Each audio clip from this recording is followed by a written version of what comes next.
എല്ലാവർക്കും സലു കിച്ചണിലേക്ക് സ്വാഗതം. ഞാൻ സമീറ. ഇന്ന് ഞാൻ ഒരു ബ്രേക്ക്ഫാസ്റ്റ് റെസിപ്പിയും അതുപോലെ തന്നെ നമ്മളുടെ ലഞ്ചും പിന്നെ ഒരു ഈവനിങ് സ്നാക്കും ഒക്കെ ഉൾപ്പെടുത്തിയ ഒരു വ്ളോഗാണ് നിങ്ങളുമായി ഷെയർ ചെയ്യുന്നത്. അപ്പോൾ നമ്മളുടെ സലു കിച്ചൺ ഇനിയും സബ്സ്ക്രൈബ് ചെയ്യാത്തവരുണ്ടെങ്കിൽ നിങ്ങൾക്ക് നമ്മളുടെ ചാനൽ ഇഷ്ടപ്പെട്ടാൽ സബ്സ്ക്രൈബ് ചെയ്യാനും ലിങ്ക് ഷെയർ ചെയ്യാനൊന്നും മറന്നു പോരുതേ. അപ്പം നമുക്ക് നമ്മളുടെ ഇന്നത്തെ ഈ ഒരു എപ്പിസോഡിലേക്ക് പോയാലോ.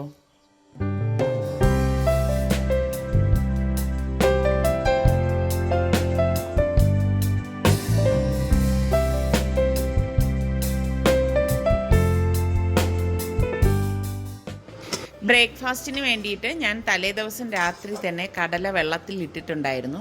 അപ്പോൾ കടലയൊക്കെ ദേ ഇവിടെ കുതിർന്ന് വന്നിട്ടുണ്ട്. അപ്പോൾ ഞാനിത് നന്നായിട്ടൊന്ന് കഴുകിയെടുത്തിട്ട് ഇതുപോലെ പ്രഷർ കുക്കറിലേക്ക് ഇട്ടിട്ട് പാകത്തിനുള്ള ഉപ്പും വെള്ളവും ഒഴിച്ച് കടല നകയ്ക്കുള്ള വെള്ളം ഒഴിച്ചിട്ട് ഇത് കുക്കർ മൂടി ഒരു 4 വിസിൽ വരെ വേവിച്ചെടുക്കും. 4 വിസിൽ കേട്ട് കഴിഞ്ഞ് ഇതിൻ്റെ സ്റ്റീമൊക്കെ പോയ ശേഷം ഞാൻ ദേ ഇവിടെ കുക്കർ ഓപ്പൺ ചെയ്യുവാണ്. അപ്പോൾ നമ്മളുടെ കടല ഇവിടെ പാകത്തിന് വെന്തിട്ടുണ്ട്. ദേ കണ്ടോ, കറക്റ്റ് വേഗമാണ്. അപ്പം ഞാൻ ഇനി ഇതൊന്ന് ഡ്രെയിൻ ചെയ്ത് എടുത്തിട്ട് വരാം. ഞാൻ ഈ കടലക്കറിക്കുള്ള തേങ്ങയൊന്ന് തിരികെ എടുക്കുകയാണ്. ഞാൻ ഇവിടെ 4 ചുവന്നുള്ളി എടുത്തിട്ടുണ്ട്. ഒരു ഇരുമ്പുചട്ടി അടുപ്പത്തേക്ക് വെച്ച് ചൂടാവുമ്പോഴേക്ക് ഞാൻ ഈ ചുവന്നുള്ളി ഇതുപോലെ ഒന്ന് അരിഞ്ഞിട്ട് കൊടുക്കും. പിന്നെ ഞാൻ 1 ടേബിൾ സ്പൂണോളം മുഴുവനെയുള്ള കുരുമുളകും കൂടി ഇട്ടിട്ട് ഒന്ന് മൂപ്പിച്ചെടുക്കും. അതൊന്ന് മൂത്ത ശേഷം ഞാനിവിടെ തിരികെ തേങ്ങ ഇതിലേക്ക് ഇട്ടിട്ട് ഒന്ന് ഇളക്കി കൊടുക്കും. ഏകദേശം 1 കപ്പോളം തേങ്ങ ഞാനിവിടെ എടുത്തിട്ടുണ്ട്. ജസ്റ്റ് ഒന്ന് ഇളക്കിയ ശേഷം ഞാൻ ഇതിലേക്ക് 1 ടീസ്പൂൺ മഞ്ഞൾപ്പൊടിയും 1.5 ടീസ്പൂൺ ഗരം മസാലപ്പൊടിയും 1.5 ടേബിൾ സ്പൂൺ മല്ലിപ്പൊടിയും 2 ടേബിൾ സ്പൂൺ കാശ്മീരി ചില്ലി പൗഡറും കൂടി ഇട്ടിട്ട് ഇതൊന്ന് മൂപ്പിച്ചു കൊടുക്കും. ഇതെല്ലാം മൂത്ത ശേഷം ഞാൻ ഇതിലേക്ക് 1 ടീസ്പൂൺ കുരുമുളക് പൊടിയും കൂടി ഇട്ടിട്ട് ഒന്ന് ഇളക്കിയിട്ട് ഗ്യാസ് ഓഫ് ചെയ്ത് മാറ്റി വെക്കും. ശരിക്കും പറഞ്ഞാൽ ഇഡ്ഡലിക്ക് വേണ്ടിയിട്ട് ഇന്നലെ ഞാൻ രാത്രി ആട്ടി വെച്ച മാവാണ്. പക്ഷേ രാവിലെ ആയപ്പോഴേക്കും ആ മാവ് ശരിക്കും അങ്ങോട്ട് പൊങ്ങിയിട്ടില്ല. അതായത് നിങ്ങൾക്ക് കാണുമ്പോൾ തന്നെ മനസ്സിലാവും. അപ്പോൾ ഈ ഒരു ടെക്സ്ചർ നമുക്ക് ഇഡ്ഡലിക്ക് പറ്റിയതല്ല. അപ്പം ഞാനിപ്പോൾ ഇത് വെള്ളം ചേർത്ത് കലക്കിയിട്ട് ദോശ തയ്യാറാക്കാൻ പോവുകയാണ്. ഇപ്പം ഞാൻ മൊത്തം മാവ് എടുക്കുന്നില്ല, ആവശ്യത്തിനുള്ള മാവാണ് ഇതുപോലെ ഒരു പാത്രത്തിലേക്ക് മാറ്റിയിട്ട് കറക്റ്റായിട്ടൊന്ന് കലക്കിയിട്ട് പാകത്തിനുള്ള വെള്ളം ഒഴിച്ച് ലൂസാക്കി എടുക്കും. അപ്പം നമ്മളുടെ അരപ്പ് ഇവിടെ തണുത്തിട്ടുണ്ട്. അത് ഞാൻ മിക്സിയുടെ ജാറിലേക്ക് ഇട്ടിട്ട് ഒന്ന് അടിച്ചെടുക്കുകയാണ്. ആദ്യം ഒന്ന് പൾസ് ചെയ്തെടുക്കും. പൾസ് ചെയ്ത ശേഷമാണ് ഞാൻ ഇതിലേക്ക് പാകത്തിനുള്ള വെള്ളം ഒഴിച്ച് അരച്ചെടുക്കുന്നത്. ഈ അരയ്ക്കുന്ന സമയത്ത് തന്നെ ഞാൻ ഇതിലേക്ക് പാകത്തിനുള്ള ഉപ്പ് ചേർക്കുകയാണ് കേട്ടോ. അങ്ങനെയാണ് ഞാൻ ചെയ്യുന്ന ഒരു പതിവ്. ഞാൻ ഈ അടിച്ചെടുക്കുമ്പോൾ ഒരുപാട് വെള്ളം ചേർത്ത് അടിച്ചെടുക്കത്തില്ല കേട്ടോ. ഈ അടിച്ചെടുക്കുന്ന സമയത്ത് ഞാൻ പാകത്തിനുള്ള വെള്ളം മാത്രമേ ചേർക്കത്തുള്ളൂ. നമ്മൾ ആദ്യമേ വെള്ളം ചേർത്ത് അടിച്ചെടുത്താൽ എന്താ വെച്ചാൽ ഇത് അരവ് കറക്റ്റായിട്ട് കിട്ടത്തില്ല. ഞാൻ ഇരുമ്പുചട്ടി അടുപ്പത്തേക്ക് വെച്ചിട്ട് 2 ടേബിൾ സ്പൂൺ വെളിച്ചെണ്ണ ഒഴിച്ചിട്ടുണ്ട്. ഇതിലേക്ക് കുറച്ച് കടുകും വറ്റൽമുളകും കറിവേപ്പിലയും കൂടി ഇട്ട് മൂപ്പിച്ചു കൊടുക്കും. ഇതെല്ലാം മൂത്ത് വരുമ്പോഴേക്ക് നമ്മൾ ഈ അരച്ച് വെച്ചിരിക്കുന്ന അരപ്പുണ്ടല്ലോ അത് ഇതിലേക്ക് ഒഴിച്ചു കൊടുക്കും. ഇതേ കണ്ടോ, ഇതാണ് ഇതിൻ്റെ ഒരു ടെക്സ്ചർ എന്ന് പറഞ്ഞാൽ. അപ്പം ഞാൻ അരപ്പ് നന്നായിട്ട് ഇവിടെ തിള വന്നിട്ടുണ്ട്. ഈ സമയത്ത് ഞാൻ ഊറ്റി വെച്ചിരിക്കുന്ന കടല ഇതിലേക്ക് ഇട്ട് കൊടുത്തിട്ട് ഇളക്കി കൊടുക്കുകയാണ്.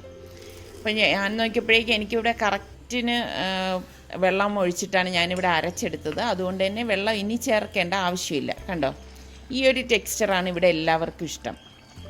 അപ്പോൾ ഞാൻ ദോശ തയ്യാറാക്കാൻ പോവാണ്. അപ്പോൾ പുളിപ്പുണ്ടോയെന്നൊന്നും അറിയാത്തതുകൊണ്ട് ആദ്യം ഞാൻ 2 കുട്ടി ദോശയാണ് ചുടുന്നത്. സാധാരണ എനിക്ക് ഇങ്ങനത്തെ ദോശ ചുടുന്നത് വലിയ ഇഷ്ടമൊന്നുമല്ല. അപ്പോൾ ഇത് ചുടുമ്പോൾ നമുക്കറിയാൻ പറ്റും കറക്റ്റ് ആണോ എന്നുള്ള. ആ ഹോൾസ് വീഴുന്നത് നോക്കിയാൽ മതി. കുഴപ്പമില്ല, ദോശ കറക്റ്റായിട്ട് വരുന്നുണ്ട്. ഇവിടെ ഇങ്ങനെ ഇതുപോലത്തെ ഈ തട്ട് ദോശ ഇവിടെ ആർക്കും വലിയ ഇഷ്ടമില്ല കേട്ടോ. ഇവിടെ നല്ല പരത്തിയ ഒരു ഗീ റോസ്റ്റാണ് എല്ലാവർക്കും ഇഷ്ടം. അപ്പം ഞാൻ അടുത്തിനിപ്പോൾ ചുടുന്നതെല്ലാം ഗീ റോസ്റ്റാണ്. അത് നമ്മൾ മാവ് ഇതുപോലെ ഒഴിച്ചിട്ട് സാധാരണ പോലെ തന്നെ ഇതുപോലെ ഒന്ന് ചുറ്റിച്ചു കൊടുക്കും. ചുറ്റിച്ച ശേഷം ഇതിലേക്ക് നെയ്യ് ഒഴിച്ചിട്ട് ഇത് തിരിച്ചിടത്തില്ല കേട്ടോ. എല്ലാം റെഡി ആവുമ്പോഴേക്ക് നമ്മളിത് ഫോൾഡ് ചെയ്തെടുക്കുകയാണ് ചെയ്യുന്നത്. ഇതേ കണ്ടോ, കറക്റ്റ് പരുവായിട്ടുണ്ട്. അപ്പോൾ നമ്മുടെ ദോശയും കടലക്കറിയാണ് ഇന്നത്തെ ബ്രേക്ക്ഫാസ്റ്റ് മെനു എന്ന് പറഞ്ഞാൽ. ഇപ്പോൾ റിസ്വാൻ ഓൺലൈൻ ക്ലാസ് ഉള്ളതുകൊണ്ട് ആദ്യം റിസ്വാൻ തന്നെയാണ് ഇത് കഴിക്കുന്നത്. സുൽത്താനെ, ഇതെന്താണ് പരിപാടി? ചെറിയ ചട്ടിയിൽ തന്നെ വലുതാക്കിയത്. കണ്ട സുൽത്താൻ, ഇത് തന്നെയാണ് പണി. ഈ ചട്ടിയിലിരുന്ന ആ പൊട്ടറ്റോ എടുത്തതേ ഇപ്പം ഇതിലേക്ക് ആക്കിയിരിക്കുകയാണ്.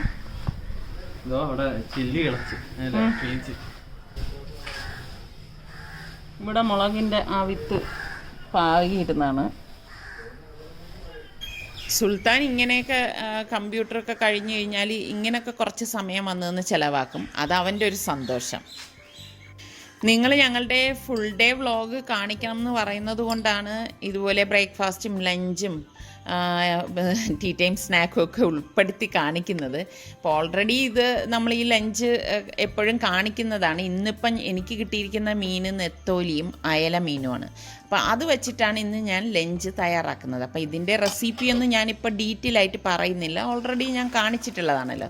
അപ്പോൾ ഈ സമയം തന്നെ ചോറ് വെന്തിട്ടുണ്ട്. അപ്പം ഞാൻ അതൊന്ന് ഡ്രെയിൻ ചെയ്ത് വെക്കാണ്. പിന്നെ എനിക്ക് മീൻ കറി വെക്കണം. ഞാൻ പറഞ്ഞില്ലേ ഇവിടെ നെത്തോലി സുൽത്താന് ഭയങ്കര ഇഷ്ടമാണ്, അത് കാരണം ഫ്രൈ ചെയ്തെടുക്കും. പിന്നെ കറിക്ക് വേണ്ടിയിട്ടാണ് അയല മീൻ തയ്യാറാക്കുന്നത്. അപ്പോൾ ഞാനിതുപോലെ മൺചട്ടിയിലേക്ക് എണ്ണ ഒഴിച്ച് വെളിച്ചെണ്ണ ഉപയോഗിക്കത്തുള്ളൂ കേട്ടോ. ഉലുവ പൊട്ടിച്ച് പിന്നെ ചെറിയ ഉള്ളിയും ഇഞ്ചിയും അതുപോലെ തന്നെ കറിവേപ്പിലയൊക്കെ ഇട്ടിട്ട് നന്നായിട്ടൊന്ന് വഴറ്റി കൊടുക്കും. വഴറ്റിയ ശേഷം ഇതിലേക്ക് ഞാൻ മുളക് പൊടി, കാശ്മീരി ചില്ലി പൗഡറാണേ, അതും മഞ്ഞൾപ്പൊടിയും ഇട്ടിട്ടാണ് ഇത് തയ്യാറാക്കുന്നത്. പല രീതിയിൽ ഞാൻ മുളക് കറി തയ്യാറാക്കാറുണ്ട്, ഒരുപാട് രീതിയിൽ തയ്യാറാക്കാറുണ്ട് കേട്ടോ. അതെല്ലാം ഞാൻ പല പല വീഡിയോസിലായിട്ട് നിങ്ങളെ കാണിച്ചു തന്നിട്ടുണ്ട്. അപ്പോൾ അതുകൊണ്ടാണ് ഇതിലിപ്പോൾ ഡീറ്റെയിൽ ആയിട്ട് ഒന്നും കാണിക്കാത്തത്. അപ്പോൾ ഈ ഓരോ കറിക്കും അതിൻ്റേതായ ടേസ്റ്റ് ഉണ്ട്. അപ്പോൾ ഇതിൻ്റെ കൂട്ടത്തിൽ നിന്ന് വെജിറ്റബിൾസ് എന്ന് പറയുന്നത് വലിയൊരു വഴുതനങ്ങ കിട്ടിയിട്ടുണ്ട്, പിന്നെ വെണ്ടയ്ക്കയും പൊട്ടറ്റോയും ഒക്കെ ഇട്ടിട്ടുള്ള മെഴുക്ക് വരട്ടിയാണ് ഞാൻ തയ്യാറാക്കുന്നത്. അപ്പോൾ ഇതൊരു നല്ല ടേസ്റ്റി ആയിട്ടുള്ള മെഴുക്ക് വരട്ടിയാണ് കേട്ടോ. ഒരുപാട് നമ്മൾ മസാലപ്പൊടികളൊന്നും ഇടാതെ ജസ്റ്റ് മഞ്ഞൾപ്പൊടി മാത്രം ചേർത്തിട്ട് ഉണ്ടാക്കുന്ന ഒരു മെഴുക്ക് വരട്ടിയാണ്. അപ്പം നിങ്ങൾക്ക് നമ്മളുടെ സലു കിച്ചണിൽ ഇതുപോലെ ഇപ്പം മീൻകറി ആണെങ്കിലും ഏത് ടൈപ്പ് മീൻകറിയാണ് നിങ്ങൾക്ക് താല്പര്യം എന്നുള്ളത് സലു കിച്ചൻ മുളക് മീൻകറി എന്ന് നിങ്ങൾ സെർച്ച് ചെയ്താൽ തന്നെ ഒരുപാട് മീൻകറികൾ താഴെ വന്ന് കിടക്കും. അതുപോലെ തന്നെ ഈ മെഴുക്കായാലും ഇങ്ങനെ തന്നെ. ഇതാ ഇവിടെ മീനിൻ്റെ ചാറ് തിളച്ചപ്പോഴേക്ക് ഞാൻ മീൻ കഷ്ണങ്ങൾ ഇതിലേക്ക് ഇട്ടിട്ട് ഇതുപോലെ ഒന്ന് ഇളക്കി കൊടുക്കുകയാണ്. ഇളക്കി കൊടുത്ത ശേഷം പാത്രം മൂടി വെച്ച് വേവിച്ചെടുക്കും. മീൻകറി ആയതുകൊണ്ട് തന്നെ ഒരുപാട് ടൈമൊന്നും വേവിക്കണ്ട കേട്ടോ. 5 മിനിറ്റിനുള്ളിൽ തന്നെ മീനെന്ന് പറയുന്നത് വെന്ത് കിട്ടും. അപ്പോൾ ഒരുപാട് വേവിച്ച് കഴിഞ്ഞാൽ അതിൻ്റെ ടേസ്റ്റ് ശരിക്കും പറഞ്ഞാൽ നമുക്ക് കിട്ടത്തില്ല കേട്ടോ. അതൊക്കെ നമ്മൾ മനസ്സിലാക്കേണ്ട ഒരു കാര്യമാണ്. ഇപ്പോൾ ഇതുപോലെ ലെവൽ ചെയ്തൊന്ന് മൂടി വെക്കുകയാണ് ചെയ്യണത്. അപ്പം ഞാൻ ഈ പറഞ്ഞില്ലേ ഈ മെഴുക്ക് വരട്ടി എല്ലാം കൂടെ മിക്സാക്കി ഉണ്ടാക്കുന്ന ഒരു മെഴുക്ക് വരട്ടിയാണ്. അപ്പം എന്തുകൊണ്ടും ഹെൽത്തിന് നല്ലതാണ്, കുട്ടികൾ ഇത് കഴിക്കുകയും ചെയ്യും. അപ്പോൾ ഈ രീതിയിൽ ട്രൈ ചെയ്യാത്തവർ നിങ്ങൾ ഈ രീതിയിലൊന്ന് ട്രൈ ചെയ്ത് നോക്കണം കേട്ടോ. നല്ല ടേസ്റ്റി ആയിട്ടുള്ള മെഴുക്ക് വരട്ടിയാണിത്. നമ്മൾ ഈ ഉച്ചഭക്ഷണത്തിന് ഉണ്ടാക്കുമ്പോഴേക്ക് മീനിൻ്റെ കൂട്ടത്തിൽ എന്തെങ്കിലും ഒരു വെജിറ്റബിൾ ഐറ്റംസ് ഉണ്ടാവുമല്ലോ. നിങ്ങൾക്ക് അതിലേതാണ് താല്പര്യം? ഇപ്പോൾ തോരനാണോ, അതേ അവിയലാണോ, ഇതുപോലെയുള്ള മെഴുക്കുകളാണോ, എന്താണെന്നൊന്ന് കമൻറ്റ് ചെയ്യണേ. അതേ നിങ്ങൾക്ക് മീൻകറി ഉണ്ടെങ്കിൽ അത് മാത്രം മതിയോ? ചുമ്മാ നിങ്ങളുടെയൊക്കെ ഇഷ്ടങ്ങൾ എനിക്ക് അറിയാൻ വേണ്ടിയിട്ടാണ് കേട്ടോ. അപ്പോൾ നമ്മളുടെ മീൻകറി തിളച്ചപ്പോഴേക്ക് ഞാൻ ഓഫ് ചെയ്തിട്ടുണ്ടായിരുന്നു. നമ്മളുടെ മെഴുക്ക് തയ്യാറാക്കാൻ ഞാൻ ഇതുപോലെ എണ്ണ ഒഴിച്ച് കടുക്, വറ്റൽമുളക്, കറിവേപ്പിലയൊക്കെ ഇട്ടിട്ട് ഈ ഉപ്പ് പുരട്ടി വെച്ചിരിക്കുന്ന വെജിറ്റബിൾസ് ഇതിലേക്ക് ഇട്ടിട്ട് നന്നായിട്ടൊന്ന് ഇളക്കി കൊടുക്കും. ഞാൻ എങ്ങനെയാണെന്ന് വെച്ചാൽ ഒരു മീഡിയം ഫ്ലെയിമിൽ വെച്ചിട്ടാണ് ഇത് തയ്യാറാക്കുന്നത്. ഇതിലേക്ക് ഞാൻ മഞ്ഞൾപ്പൊടി ഇടും. ഈ ഒരു വെജിറ്റബിൾ കൂട്ടിൽ മഞ്ഞൾപ്പൊടി ഞാൻ ഇടാനുള്ള കാര്യം എന്താണെന്ന് വെച്ചാൽ ഇതിലേക്ക് വഴുതനങ്ങ ചേർത്ത്, അപ്പോൾ ആ വഴുതനങ്ങയുടെ കളറ് ഒരു കറുത്തിട്ട് വരും. അപ്പോൾ അതുകൊണ്ട് തന്നെ ഇപ്പോൾ കഴിക്കുന്നവർക്ക് അതൊരു അസൗകര്യം തോന്നും. അപ്പോൾ ആ ഒരു മാറ്റം വരാൻ വേണ്ടിയിട്ടാണ് ഞാൻ ഇതിലേക്ക് മഞ്ഞൾപ്പൊടി ചേർത്തത്. എന്നിട്ട് ഇതുപോലെ ഒന്ന് ഇളക്കിയെടുക്കും. പെട്ടെന്ന് വെന്ത് കിട്ടും കേട്ടോ ഇത്. അപ്പം നിങ്ങളൊന്ന് ട്രൈ ചെയ്ത് നോക്കണേ. വെള്ളം ഒഴിക്കുകയേ ചെയ്യരുത് കേട്ടോ. വെള്ളം ഒഴിച്ചാൽ ഇതിൻ്റെ ടെക്സ്ചർ തന്നെ മാറിപ്പോവും. നമ്മളുടെ മീൻകറി ഓഫ് ചെയ്തിട്ട് കുറച്ച് നേരമായി. ഇതെല്ലാം പാകത്തിന് വന്നിട്ടുണ്ട്. അപ്പം ഞാനിങ്ങനെ ചട്ടിയൊന്ന് ചുറ്റിച്ചു കൊടുത്തിട്ട് കുറച്ച് കറിവേപ്പില ഇതുപോലെ ഒന്ന് ഇട്ട് കൊടുക്കും. നല്ലൊരു കറിയാണ് കേട്ടോ അത്. അപ്പം ഞാൻ നെത്തോലി ഒന്ന് ഫ്രൈ ചെയ്തെടുക്കാൻ പോവാണ്. ഞാൻ ഫ്രൈ ചെയ്യുമ്പോൾ എപ്പോഴും എന്ത് ഫ്രൈ ചെയ്താലും കുറച്ച് വെളുത്തുള്ളിയും കറിവേപ്പിലയും ഒക്കെ ഇടും കേട്ടോ. അതൊക്കെ ഇട്ടിട്ട് ചെയ്യുമ്പോൾ ഒരു പ്രത്യേക ടേസ്റ്റാണ്. അപ്പോൾ ഇതൊക്കെ ചെയ്ത് കഴിഞ്ഞപ്പോഴേക്കും നമ്മുടെ സുൽത്താൻ വരുന്നു. അവന് പപ്പടം വേണം എന്ന് പറഞ്ഞിട്ട്. ഇതിപ്പം കപ്പ പപ്പടം ഇല്ലേ, അതാണ് കേട്ടോ. അത് ഞാൻ വാങ്ങിയതാണ്. അപ്പോൾ അതും കൂടി ആയപ്പോഴേക്കും നമ്മളുടെ ലഞ്ച് ഇവിടെ റെഡി ആയിട്ടുണ്ട്. അപ്പോൾ ഞങ്ങളെല്ലാവരും ഇപ്പോൾ ലഞ്ച് കഴിക്കുകയാണ്. അപ്പോൾ കറക്റ്റ് ഞാൻ ഈ ലഞ്ചൊക്കെ തയ്യാറാക്കി കഴിയുമ്പോഴായിരിക്കും നിസാറിക്കയും സൽമാനും എത്തണത്. പിന്നെ അവർ കുളി കഴിഞ്ഞ് വന്ന ഉടൻ നമ്മൾ ഭക്ഷണം കഴിക്കുക. അതാണ് ഇവിടുത്തെ ഒരു രീതി കേട്ടോ.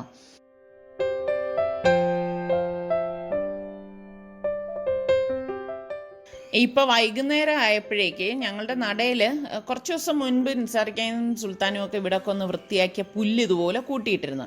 അപ്പോൾ എന്താണ് ഇവർ തീ കത്തിക്കാൻ നോക്കുമ്പോൾ മഴയുണ്ടാവും, അപ്പോൾ ആ പുല്ല് നനയും. അപ്പോൾ വീണ്ടും ഇവർ ഉണങ്ങി വരുമ്പോൾ കത്തിക്കാൻ നോക്കുമ്പോൾ അന്ന് മഴയായിരിക്കും. അപ്പോൾ ഇതുവരെയും കത്തിക്കൽ നടന്നിട്ടില്ല. അപ്പോൾ ഇതിപ്പോൾ പുല്ല് ഉണങ്ങി കിടക്കുകയാണ്. അപ്പോൾ അതൊന്ന് കത്തിച്ച് വിടുകയാണ്. ഇനിയിപ്പോൾ അതിൻ്റെ അടുത്തൊരു ബോട്ടിലുണ്ട്, അത് ഞങ്ങൾ മാറ്റി കളഞ്ഞിട്ടുണ്ട് കേട്ടോ, ഈ തീയുടെ കൂട്ടത്തിൽ ഇട്ടിട്ടില്ല. ഇന്നത്തെ നമ്മളുടെ ടീ ടൈം സ്നാക്ക് എന്ന് പറയുന്നത് ചക്ക പുഴുങ്ങിയതാണ്. കുറേ ദിവസം കൊണ്ടേ എനിക്ക് ഭയങ്കര ഒരു കൊതി വന്നിരിക്കുകയാണ് പുഴുങ്ങിയ ചക്ക കഴിക്കാനായിട്ട്. അപ്പോൾ ഞാൻ ചക്ക ഇതുപോലെ നല്ല ചക്ക എനിക്ക് കിട്ടി. അപ്പോൾ ആ ചക്കയിൽ ഉപ്പിട്ടിട്ട് ഈ ചക്ക നെകക്കെ ഒഴിച്ചിട്ട് ഞാൻ പ്രഷർ കുക്കറിൽ ഒരു 2 വിസിൽ വരെ ഒന്ന് വേവിച്ചെടുക്കുകയാണ്. അപ്പോൾ ചക്കയ്ക്കുള്ള ചമ്മന്തിക്ക് ഞാനിവിടെ കൊച്ചുള്ളിയും ഈ മുളക് കണ്ടോ, ഇത് നമ്മുടെ ഇവിടെ തിരുവനന്തപുരത്ത് പറയും ഒടങ്കൊല്ലി മുളകെന്നാണ്. നിങ്ങളുടെ നാട്ടിൽ ഈ മുളകിന് എന്ത് പേരാണ് പറയണത്? അപ്പം ഞാനിത് മിക്സിയുടെ ജാറിലേക്ക് ഇട്ടിട്ട് ചെറിയ ഉള്ളി ഒന്ന് ക്രഷ് ചെയ്തെടുക്കും. അതിനുശേഷം ഈ ഒരു ഒടങ്കൊല്ലി മുളക് ഇട്ട് പാകത്തിനുള്ള ഉപ്പ് ഇട്ടിട്ട് വീണ്ടും ഒന്ന് ക്രഷ് ചെയ്തെടുക്കും. ഒരെണ്ണം ഇടാനുള്ള കാര്യം എന്ന് വെച്ചാൽ അത് അത്ര എരിവാണ്. അപ്പം ഞാനിത് തുറന്നു നോക്കിയപ്പോഴേക്ക് കുഴപ്പമില്ല, ഒരു മുളകും കൂടി ഇട്ട് കൊടുക്കാം. അങ്ങനെ ഞാൻ 2 മുളക് ഇതിലേക്ക് ചേർത്തിട്ട് ഒന്ന് അടിച്ചെടുക്കണം. അരഞ്ഞു പോരുത് കേട്ടോ, അരഞ്ഞാൽ അതിൻ്റെ ആ ടെക്സ്ചർ തന്നെ പോവും. അപ്പോൾ ഞാനിത് ഇതുപോലെ ഒരു ബൗളിലേക്ക് ഇട്ട് കൊടുത്തിട്ട് കുറച്ചിൻ്റെ ഉപ്പിൻ്റെ കുറവുണ്ടായിരുന്നു, ആ ഉപ്പും വെളിച്ചെണ്ണയാണ് കേട്ടോ, 1 ടേബിൾ സ്പൂണോളം വെളിച്ചെണ്ണ ഒഴിച്ചിട്ട് ഒന്ന് മിക്സ് ചെയ്തെടുക്കും. അടിപൊളി ടേസ്റ്റാണ് കേട്ടോ ഈ ഒരു ചമ്മന്തിക്ക്. അപ്പോൾ ഞാൻ സ്റ്റീമൊക്കെ പോയ ശേഷം കുക്കർ ഓപ്പൺ ചെയ്ത് ഊറ്റിയെടുത്തു. നമ്മളുടെ ചക്ക പുഴുങ്ങിയത് റെഡി ആയിട്ടുണ്ട്.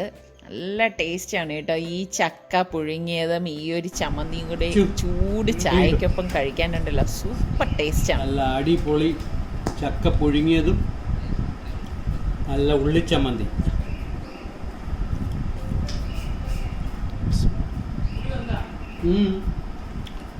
ഇതൊക്കെ ഇഷ്ടമാണോ? ഈ പച്ചച്ചക്ക കൊണ്ട് എന്തൊക്കെ ചെയ്യാനാണ് നിങ്ങൾക്ക് ഇഷ്ടം? ഒന്ന് കമൻറ്റ് ചെയ്യണേ. നിങ്ങൾക്ക് എല്ലാവർക്കും നമ്മളുടെ ഇന്നത്തെ ഈ എപ്പിസോഡ് ഇഷ്ടമായെന്ന് വിശ്വസിക്കുന്നു. എന്തായാലും നമ്മളുടെ സലു കിച്ചൻ സബ്സ്ക്രൈബ് ചെയ്യാത്തവരുണ്ടെങ്കിൽ നിങ്ങൾക്ക് നമ്മളുടെ ചാനൽ ഇഷ്ടപ്പെട്ടാൽ സബ്സ്ക്രൈബ് ചെയ്യാനും ഷെയർ ചെയ്യാനൊന്നും മറന്നു പോരുത് കേട്ടോ. അടുത്ത് നമുക്ക് നല്ല റെസിപ്പിയുമായി വരുന്നത് വരെ എല്ലാവർക്കും ബൈ.